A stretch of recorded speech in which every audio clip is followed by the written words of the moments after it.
Bonjour, je suis Anne Galvenier, je suis médecin de santé publique au CEPIAS Nouvelle-Aquitaine.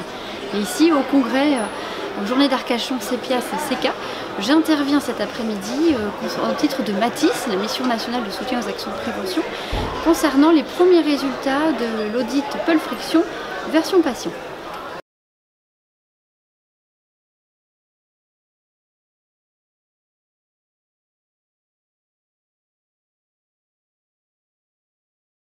Effectivement, au niveau des patients, vous savez, dans cet audit, on interviewe les patients et en fait, on s'est leur demandé à quelle fréquence les professionnels font une hygiène des mains, une friction, avant de vous toucher pour un examen ou un soin. Et en moyenne, les patients ont répondu à une fréquence de 75%. Quand on leur a demandé aussi l'importance que ça avait pour eux, c'est plutôt de l'ordre de 90%. Donc ça montre que c'est une population qui a une certaine visibilité de ce que font les soignants et une certaine sensibilisation aussi à l'hygiène des mains. Également, quand on leur demandait s'ils avaient reçu une information sur ce que eux, patients, peuvent faire quand ils sont hospitalisés en termes d'hygiène des mains, mais là on est plutôt à 34% qui disent avoir reçu cette information. Donc c'est quand même assez intéressant de voir que finalement ils n'en reçoivent pas beaucoup, tout du moins ils n'ont pas cette perception d'en avoir reçu beaucoup. Et quand on leur demande l'importance que ça a pour eux, et là on est de l'ordre de 80% d'importance.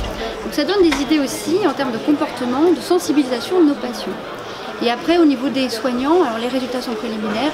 On voit bien qu'au niveau des professionnels, l'hygiène des mains, elle est vraiment bien respectée pour les dispositifs invasifs.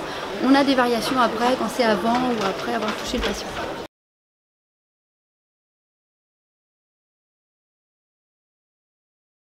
Et bien justement, en octobre, nous allons sortir des premiers résultats synthétiques concernant cet audit Pulse Friction, où on a 302 établissements qui ont déjà participé, avec plus de 7000 professionnels et plus de 2200 patients. Et en premier trimestre 2020, là on fera une analyse beaucoup plus poussée sur les données 2019 de cet audit. Également, vous le savez, MATIS est en train de phosphorer pour créer la box 2, la box boîte à outils péri-fécale qu'on aura le plaisir de vous proposer début 2020.